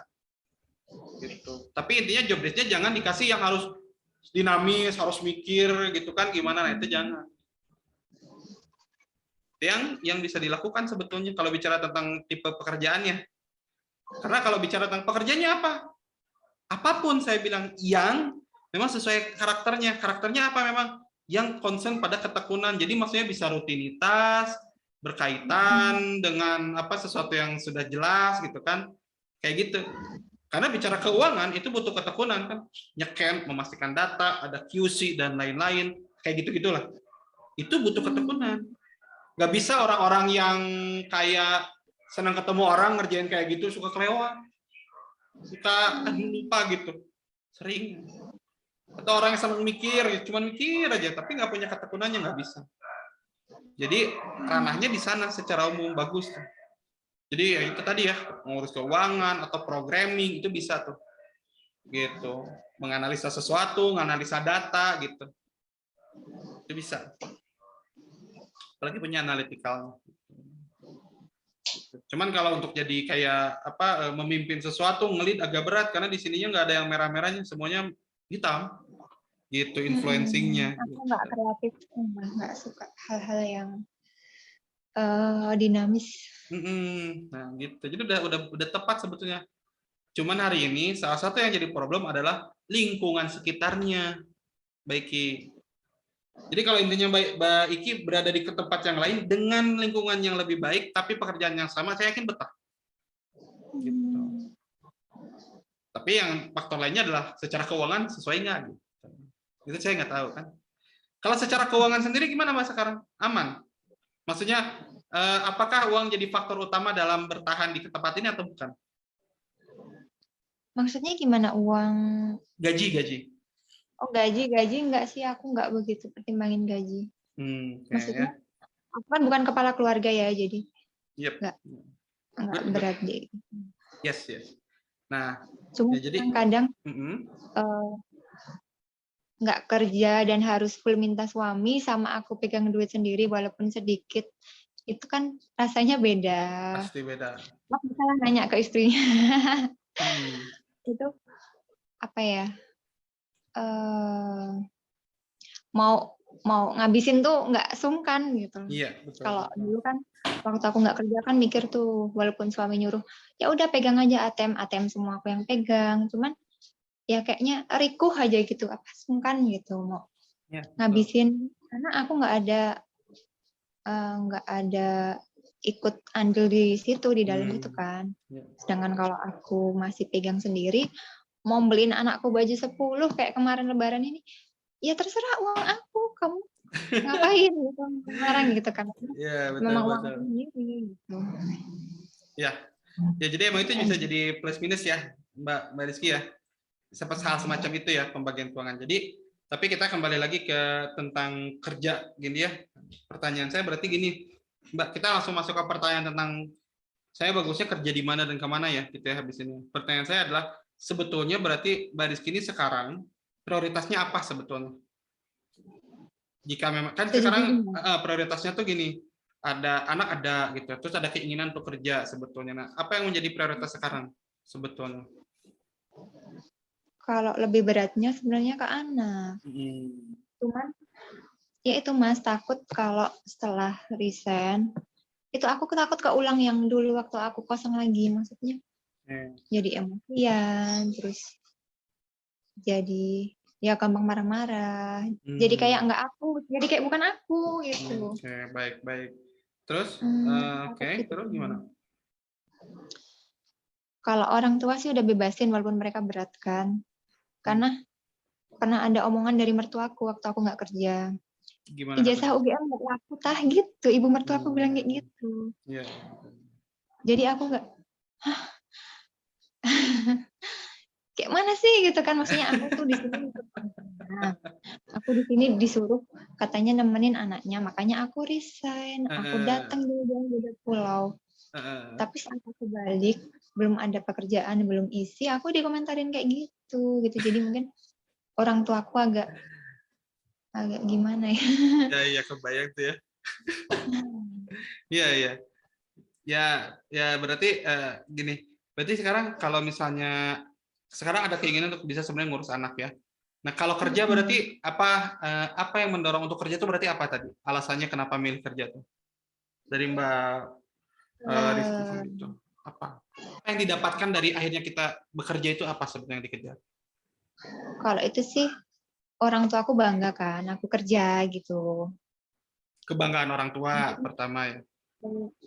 Iya, orang tua aku di depan, maksudnya sama besan itu kan, anakmu kerja, anakku juga kerja, kita setara gitu. Oke. Lalu apa lagi? Ya itu, aku bisa belanjain anakku apa aja gitu loh yang aku mau beliin, ya beli aja. Nggak ada, nggak mikir panjang. Memang pakai uangku sendiri, jadi aku beli aja sampai habis gitu. Punya uang sendiri ya, berarti ya. Oke, terus apa lagi, ada lagi yang dikejar dengan bekerja? Udah sih, kalau karir aku nggak ngejar. Jadi lebih orang udah bisa mulai. Oke, berarti kerja dan akhirnya bisa mendapatkan penghasilan ya, gitu ya. Oke, berarti kalau bicara tentang, kita akan masuk ya. Ini ada beberapa pilihan yang bisa dipilih sekarang sebetulnya kan. Ya antara misalnya kita bertahan di sini, ya karena sebenarnya kalau bertahan di sini pun terjawab kan ya. Kerja iya, penghasilan iya kan. Nah, pilihannya ada dua, antara mencoba untuk mengubah kondisi yang sekarang dialami atau memilih pekerjaan yang lain. Nah, kalau mau memilih pekerjaan yang lain, apa yang harus dilakukan berarti gitu. Ini ibaratnya kita mau pindah jalur ya. Dari naik kereta mau pindah jalur yang lain gitu. Maka yang harus dilakukan adalah memastikan dulu memang mau naik ke jalur yang kayak gimana atau apa pilihan yang tersedia gitu. Jadi sebetulnya kalau sekarang polanya jangan resign dulu habis itu langsung baru nyari gitu. Kan kita bisa juga nyari dari sekarang hari habis itu baru resign bisa juga gitu. Itu polanya bisa kayak gitu. Kalau memang kembali memang pinginnya tetap berkarir ya, bekerja gitu. Berarti ya itu bisa dilakukan sekarang gitu. Dan itu akan membuat Mbak Rizky ini lebih mudah dalam mengambil keputusan. Karena kalau kayak sekarang nih, saya resign karena saya nggak nyaman. Saya resign, keluar, terus gampang. Nah, keputusan dulu keluar tuh pasti akan sesuatu yang, aduh sayang banget ya, kenapa dikeluar. Apalagi kalau ada komentar orang. Khas banget orang yang punya self assurance rendah ya ini ya. Ini khas banget nih yang ini nih. Orang self assurance rendah itu kan basicnya kan tidak yakin dalam keputusan yang diambil ya. Sehingga ya ketika dikomentarin orang tua gitu atau mertua, nah kita jadinya banyak tertekan gitu. Padahal Mbak Rizky punya analytical. Apa analytical itu? Punya argumen dalam mengambil keputusan. Tadi kan diceritain ke saya. Loh kan kemarin minta ditemenin anaknya gitu. Saya juga kan dia lagi gini gitu loh. Itu ada argumennya. Tapi kok sekarang dikomentarin gitu. Tapi itu nggak keluar. Itu cuma ada di Mbak Rizky sendiri. Saya juga nggak tahu apakah itu diceritakan ke suami atau enggak ya. Tapi akhirnya karakter ini kan komennya di bawah ya. Jadi sebetulnya ini ada argumennya. Keputusan yang saya ambil nggak asal. Tapi nggak bisa saya keluarkan karena saya tidak mau berkonflik. Akhirnya terjadilah konflik di dalam batin. Gitu.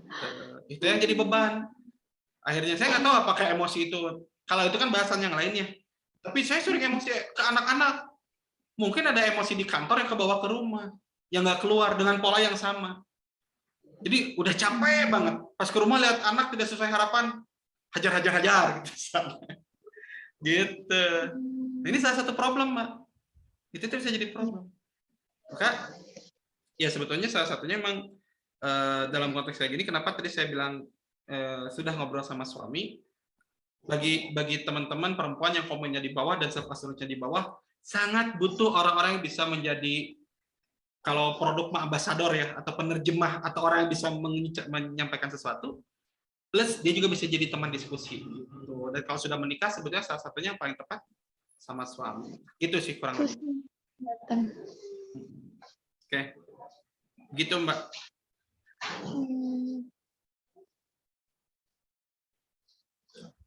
Iya sih, suamiku tuh soalnya bebasin, mau kerja monggo, enggak ya udah. Nggak ngelarang juga. Yeah. Tapi kalau aku mau resign boleh. Ya. Nggak masalah gitu sih. Tapi itu sebenarnya jawaban yang diharapkan orang-orang self assurance bukan itu. Harus jelas gitu. Harusnya gini aja. Kamu gini aja nggak kamu jadi gitu. Karena saya juga dulu gitu ke istri saya. Bagusnya gimana? Saya bilang nggak apa-apa. Kamu mau ini boleh ini. Tidak menjawab pertanyaan istri saya gitu. Jadi akhirnya karena saya punya analitikal, Mbak. Akhirnya yuk kita diskusi. Kenapa ini baik? Kenapa ini tidak buat kamu? Kenapa ini baik tidak buat? Baru habis itu suami mengambil keputusan. Ya udah, kamu resign aja. Misalnya fokus sama anak aja. Biar nanti ke orang tua aku yang handle misalnya. Gitu. Atau istri, yaudah aku resign ya Mas, tapi nanti tolong jelasin ke ibumu atau ke bapakmu misalnya kalau resign. Atau enggak, kayaknya aku harus pindah kerja gitu ya. Jadi nanti aku akan perlu support dari suami. Nah, bisa kayak gitu. Gitu sebetulnya. Karena kan kalau ke pasangan ya bisa lebih bebas sih, harusnya lebih bebas. Gitu. Nah, silakan, ada lagi nggak yang mau ditanyakan? Jadi aku mendengarkan apa enggak? Oh, enggak. Nah, balik lagi, Mbak. Sekarang saya tanya apa yang dikejar sekarang di tempat sekarang? Tadi bilang kebanggaan, kekejar nggak di tempat sekarang? Bangga bisa kerja, kekejar nggak, Mbak Iki? Iya sih, udah pegawai tetap di situ tuh. Finansial tercapai nggak? Tercapai kan? Ya, tercapai aja. Ya, tercapai aja kan? Jadi ada. Lantas apa yang jadi alasan resign? Nggak nyaman kan? Sekarang ketemu alasan nggak nyamannya. Ketidaknyamanan ini bisa nggak dihandle? Bisa nggak dihadapi sama Mbak Iki? Itu yang jadi pertanyaan. Kalau Mbak Iki merasa nggak sanggup, pindah tempat. Kalau Mbak Iki ngerasa sanggup, lanjut. Gitu. Karena gini, pindah tempat ke tempat lain pun, Mbak Iki bisa jadi ketemu orang-orang yang memang kayak bosnya sekarang, kayak atasnya sekarang. Maka kalau di dunia kita, di dunia TM, selalu bilang bahwa ini ada problem, mau dihadapin, atau mau nyari tempat lain, tapi dengan catatan di tempat lain mungkin belum bisa jadi ketemu, bisa jadi enggak. Kalau nggak ketemu, alhamdulillah. Kalau ketemu, ya memang mungkin Allah mau nunjukin ke kita kalau ini tuh ujian yang harus dihadapi. Selama ini dihindari, ini harus diremedial. Gitu. Cuma kalau dalam konteks ini sekarang ya, kalau saya sih saya tidak, ini jadi cerita sekilas ya. Sebenarnya kalau kondisi kayak gini, atasan kayak gini, dengan sistem kayak gini di kampus baru gini, memang kalau mau melakukan perubahan, kita sebagai staf, waktunya cukup lama gitu. Dia menunggu harapan ada perubahan dari rektor. Kalau hemat saya, cari tempat yang baru. Apalagi punya pengalaman baik, apalagi punya background UGM. Gitu. Cari tempat kerja yang baru.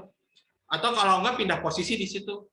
Yang atasannya lebih oke gitu. Ada nggak? Mungkin nggak di kepegawaian dipindahkan posisinya.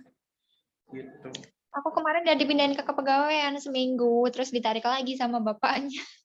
Karena udah gantiin. Nah, ya mungkin sekarang kalau gitu sekarang masih di kepegawaian gimana? Problem nggak? Oke nggak? Aman nggak? Nggak tahu ya. Belum terasa? Belum terasa. Ya berarti memang ya pilihannya sekarang kalau mau bertahan di sini, saran saya ini ada beberapa alternatif yang belum dilakukan ya Mbak ya.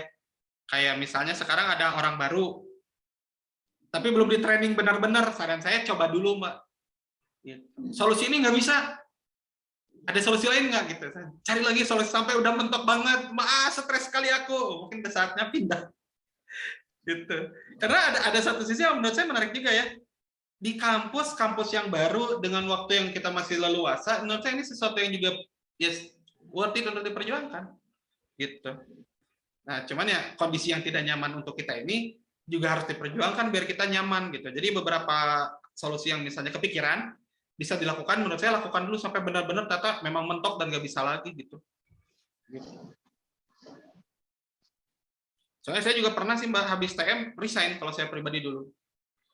Alasannya karena kalau saya nggak bisa dipindah posisi kan nggak bisa, karena kemanapun posisinya bidang ini bukan bidang saya gitu. Jadi saya harus resign. Nah, itu ditahan-tahan sama orang gitu. Dan saya tidak menemukan apa yang saya cari di tempat kerja itu. Gitu ya. Makanya saya selalu nanya dulu, Mbak yang dikejar apa? Nah, kalau memang yang dikejar ini sebegitu berharganya, ya berarti anggap saja misalnya kondisi sekarang yang tidak nyaman adalah harga yang harus dibayar untuk mendapatkan itu. Tapi kalau merasa emang berat banget, nggak worth it gitu ya, segala beban stres saya ini nggak worth it untuk saya dapatkan dan impact-nya jadi negatif ke keluarga, ya mungkin memang harus mencari jalan yang lain, jangan bertahan di situ. Gitu. Kan kebahagiaan kita yang ngatur gitu. Iya, betul. Tapi. Iya. Tapi berat ya. Berat atuh. Berat memang. Dunia kerja ternyata seberat itu ya, tidak semudah yang kita bayangkan gitu. Begitu sih. Kenapa? Cuma belajar aja. Mau balik kuliah aja, belajar aja. Iyalah kuliah mah kan satset ya, yang penting nilai bagus gitu. Ya kalau mungkin kalau di sini saya lihat yang Mbak Iki ya mungkin perlu saya highlight bagaimana Mbak Iki mungkin perlu mencari tahu ya cara bagaimana menyampaikan ketidaknyamanan itu perlu, dan bagaimana Mbak Iki menyadari bahwa ada hal-hal yang bisa kita kontrol, ada hal-hal yang nggak bisa kita kontrol. Ini perlu pemahaman ini. Kayak gini, orang lain mungkin kita punya teman kerja atau atasan yang tidak sesuai harapan kita, atau bahkan dulu bahasa saya adalah brengsek gitu ya. Misalnya, waduh ngancurin hidup saya gitu, merusak kebahagiaan saya nih orang-orang ini gitu. Cuma di satu sisi mereka nggak bisa kita kontrol, jadi ya karena nggak bisa kita kontrol ya saya ngikut aja sama alurnya gitu. Maksudnya kayak oh, saya udah tahu, saya udah berekspektasi kok atasan saya ini emang kayak gini pola kerjanya, oh ya udah saya ikutin gitu. Toh saya bertahan di sini juga ternyata dapat kok yang saya harapkan gitu, keuangan dan juga kebanggaan gitu. Ya ikutin aja gitu. Jadi udah emang kita udah sadar polanya begini. Jadi nggak usah dibawa perasaan kayak dia tuh kan harusnya tuh gini. Nah, enggak, sekarang udah ya emang dia gitu, ya udah deh. Karena saya pernah berada di posisi kayak gitu kayak ya emang orang ini mah begini, ya udah deh. Jadi kadang-kadang micromanaging atau nggak ngasih arahan dulu pernah. Emang udah kayak gini, jadi saya nyari sendiri. Gitu. Kalau ditanya, kok belum beres? Pas saya masih nyari arahannya nih. Gitu. Nggak usah pakai perasaan. Saya belum ada arahan. Gitu. Biasa aja gitu. Jadi lempeng aja gitu. Dia lagi nyari Pak. Kalau dia marah-marah, oh ya Pak, nanti minta waktu lagi ya tambahan ya gitu. Iya Pak, nanti gitu. Pak kalau bisa, kalau boleh nih Pak minta bantuan juga saya biar bisa dapat arahan biar lebih cepat. Boleh nggak Pak? Biar dia yang mikir, biar dia ngasih solusi gitu. Pak, mohon maaf nih, saya merasa kesulitan sekali dengan ini, gimana ya?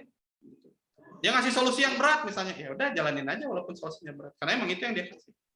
Gitu. Atau kalau dia nggak ngasih solusi ya jalanin semampu kita aja. Jadi ya kalau buat saya ya udah kerja di tempat seperti ini jangan sampai stres Pak gitu. Ya gitu aja responnya terhadap kerjaan itu. Bisa kalau mau bertahan di situ.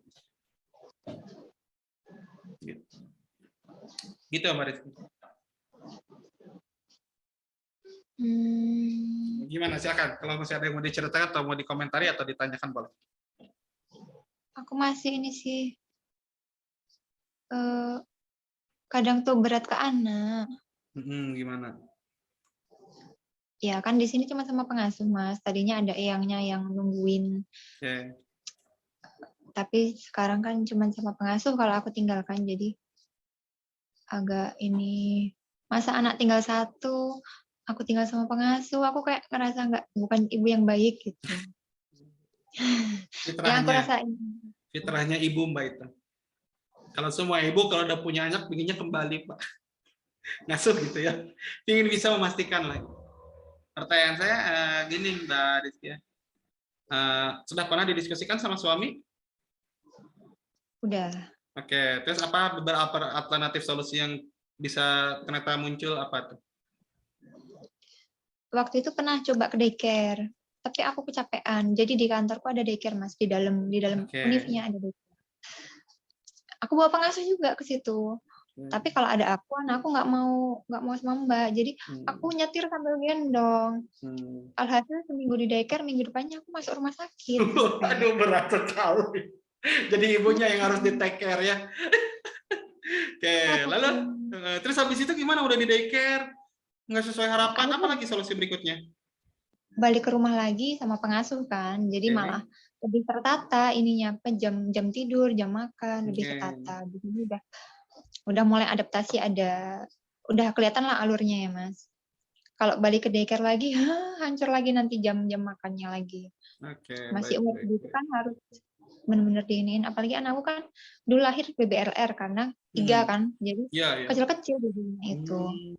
Jadi harus ngejar benar makan mereka itu. Baik. Nah, lalu kalau bicara tentang ini berarti udah ada solusi lain belum, Mbak, untuk saat ini?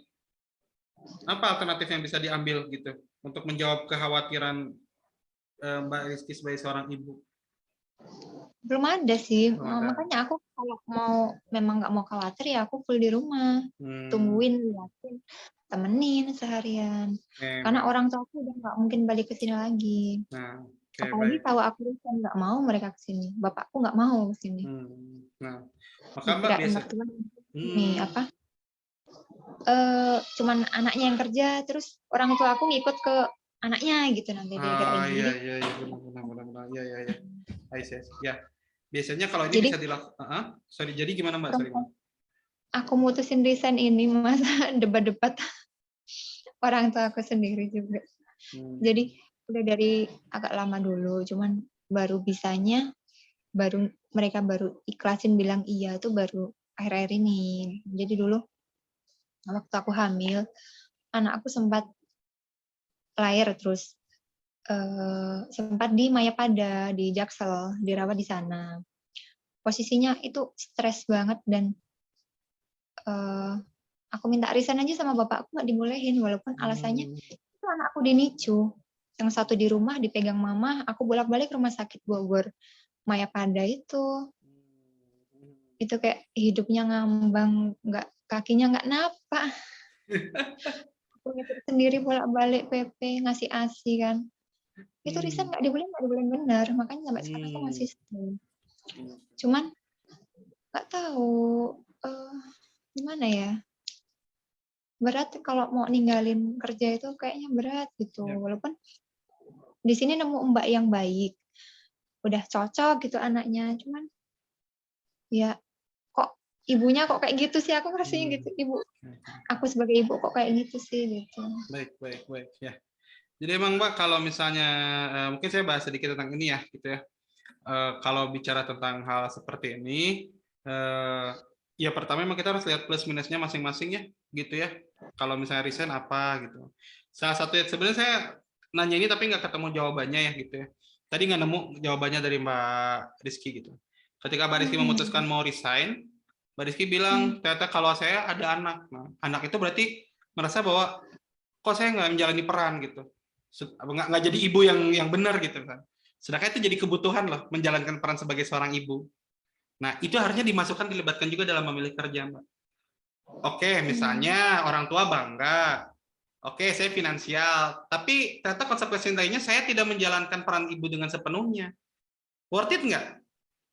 Gitu.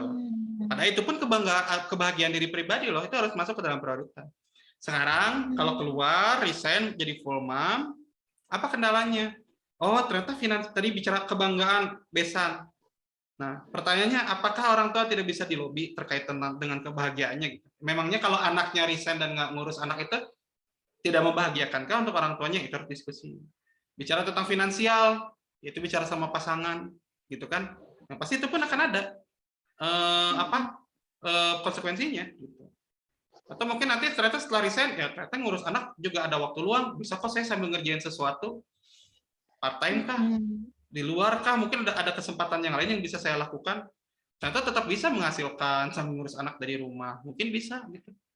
Nah, itu pun harus dicari alternatifnya. Gitu. Makanya saya tadi nanya sebenarnya apa yang dikejar dengan kerja sebetulnya. Tapi di satu sisi ada alasan desain untuk bisa menghandle anak, gitu. Kepuasan sebagai seorang ibu benar dipenuhi. Nah, itu harus dipertimbangkan, Mbak. Karena ya sekarang memang udah jadi seorang ibu. Jadi termasuk tuh terlibat lihat anak ini diurus full sama pengasuh ya, walaupun secara uang kita bisa ngasih loh ke pengasuh ya. Tapi apakah itu yang kita kejar itu jadi priority nggak buat kita gitu? Kan anak juga sebenarnya nggak selamanya ya gitu ya. Gitu. Jadi itu jadi pertimbangan, Mbak. Anak juga kan cuma 2 sampai 3 sampai 5 tahun lah mungkinnya kita ya gitu kan. Tergantung nanti konsepnya kayak gimana. Itu pun harus jadi bahasan. Itu bagusnya ngobrol sama suami keputusan itu, karena ini kita sebagai TM nih ya, kita hanya bisa ngejelasin tentang karakternya Mbak Rizky. Kita akan ngasih tahu Mbak Rizky di kantor gimana, Mbak Rizky di nanti interaksinya kayak gimana. Tapi keputusan tentang Kang saya resign atau enggak, itu sangat bergantung value yang dipegang sama keluarga gitu. Misalnya kata suami, iya butuh kehadiran seorang ibu di rumah, ya berarti resign. Tapi kalau kata suaminya, ya bebas aja. Nah ini yang membingungkan, bebas ini yang membingungkan. Harus ada ketegasan bareng. Gitu, betul, serius. Jadi saya ngerti ya, gitu. Kadang-kadang suami ngasih kebebasan itu tidak ingin membebani istri. Cuman ini bukan waktu yang tepat untuk memberikan kebebasan. Ini waktu yang tepatnya untuk diskusi bersama, Mbak. Jadi kita harus ngambil keputusan bersama kayak gimana. Gitu. Jadi Mbak Rizky nggak akan ragu lagi dalam ngambil keputusan. Resign ya resign, bertahan bertahan. Gitu. Gitu. Karena ya ini mah jawabannya bukan dari kita sebetulnya. Cuma kalau tadi nggak ada urusan anak nih ya, cuma khusus buat nyari kerja aja, ya tadi seperti yang saya bilang, bertahan di tempat dan mencoba menghadapi dengan respon yang berbeda dengan masalah, atau coba pindah posisi atau pindah tempat kerja, itu aja. Gitu. Cuma kalau ada pengasuhan anak perlu didiskusikan sama suami. Apakah aku sekarang resign pegang anak dulu sampai beberapa waktu masa anak itu aku bisa daftar CPNS misalnya, kan biasanya settle ya Mas kalau ini ya. Soalnya kata suamiku kayaknya aku lebih cocok ikut negara karena rajin banget. Kalau di swasta kayaknya aku nggak bisa ngikutin pace-nya, maksudnya dinamisnya itu sampai hari Sabtu itu aku nggak akan bisa. Dulu pernah nggak Sabtu masuk, gitu. Ya itu jadi pertimbangan juga, silakan gitu. Kalau misalnya gini, maksud saya mau saya resign dulu untuk nanti hanya fokus ke CPNS, bisa juga Mbak, gitu nggak masalah. Sekarang gitu ya? Jadi enaknya memang ditulis Mbak gitu, kayak ya dirasain deh sama Mbak Iki, kayak kalau saya keluar saya bisa fokus ke anak, dan saya juga sama bisa bilang ke orang tua saya memang persiapan buat CPNS gitu. Tenang juga kan bilang ke orang tua, finansial juga aman suami. Ya Mas, tapi saya nggak bisa belanja sendiri. Nah, mana yang lebih penting, kemampuan untuk bisa belanja sendiri atau kehadiran buat seorang ibu di rumah? Itu jadi pertimbangan juga gitu. Itu konsekuensinya memang. Dengan kerja kita bisa belanja sendiri buat anak bisa kita kasih baju bagus, bisa beliin mainan. Tapi apa prioritasnya buat anak sekarang? Memberikan barang-barang itu atau kehadiran ibunya dulu sekarang gitu. Itu yang harus jadi pertimbangan. Gitu. Karena rezeki mah kan nggak akan tertukar ya Mbak ya gitu ya. Rezeki Allah nggak akan ngilangin, rezeki nggak akan tertukar. Dengan resign itu rezeki juga nggak akan hilang gitu. Ya mungkin hanya waktunya aja kita geser lah, Allah geser waktunya kapan. Jadi ya bisa jadi ketika di rumah rezekinya gesernya ke suami jadi lebih banyak gitu. Polanya kayak gitu bisa Allah ngasihnya gitu. Jadi ya balik lagi, makanya apa yang jadi prioritas sekarang buat Mbak Rizky itu apa prioritas sekarang dikejar. Baiknya memang tadi di list gitu kan, diskusi bareng sama suami gitu. Itu bisa dilakukan gitu. Karena sebetulnya ya resign dan menjadi ibu rumah tangga itu tidak sesepi yang dibayangkan, nggak ada kerjaan kok gitu. Apalagi buat teman-teman yang senang beraktivitas, itu pasti akan mencari aktivitas sesuatu lah yang dilakukan, pasti tuh. Nah itu juga bisa dilakukan, kayak apakah berkomunitas, apa nyari hobi, apa bikin sesuatu, apa dagang nanti. Karena waktu luangnya juga banyak kok sama anak, nggak sepadat itu 24 jam gitu, enggak kok gitu. Anak tidur kita masih bisa melakukan sesuatu kok gitu. Nah, ini apa yang dicari, aktivitasnya apa gitu. Itu yang perlu dilakukan. Cuma nanti habis beres. Dede bayi ya sudah hadir. Mama. Nah, begitu Teh kurang lebih ya. Ya, makasih. Ini halo Adek. Halo Dek. Emak katanya. Mirip sama kayak anakku, anaknya Om nih. 3 tahun anak Om. Nanti main ya ke sini ke Bandung. Ya. Aku 20 bulan. Baik. Nah, Yes, baby. baik. Oke. Baiknya nggak kerasa nih udah jam 5.44 ya, hampir 2 jam malah kita jadinya gitu. Ya, makasih ya Mas ya waktunya. Baiki, gini nih ya terkait tadi mungkin ya. Jadi nanti kalau misalnya ada yang masih mau ditanyakan atau didiskusikan, masih boleh kontak ya via WhatsApp ya. Gitu boleh kok. Biasa kok teman-teman yang lain untuk nanya gitu ya. Dan kalau jadi misalnya gitu sekarang semoga tadi yang kita obrolin bareng ya coba untuk dilakukan gitu. Kita masih banyak waktu ya ke depan gitu ya untuk mungkin sambil nunggu resign. Begitu sih kurang lebih kalau dari saya. Itu mungkin kalau dari saya, mungkin dari Mbak Rizky ada yang mau disampaikan dulu sebelum kita tutup sesinya. Cukup sih Mas, nanti kalau aku ada yang galau-galau lagi tak WA aja ya. Boleh ya? Siap, boleh. Biar Aman ya. dapat pencerahan. Ya, siap. Ya, satu-satu tuh. Orang analytical harusnya bisa membreakdown sedikit-sedikit. Bisa kok, pelan-pelannya gitu. Oke, Mbak, thank you banget ya Mbak Rizky ya. Saya mengucapkan terima kasih. Semoga lancar semua aktivitasnya. Hari ini juga puasanya lancar. Berbuka di sana jam berapa, Mbak? Jam 6 lebih dikit. Oh iya, siap. Oke, sama lah mirip lah kurang lebih ya. Baik, kalau gitu kita cukupkan. Insya Allah nanti ada link yang akan dikirimkan dari tim sama feedback juga.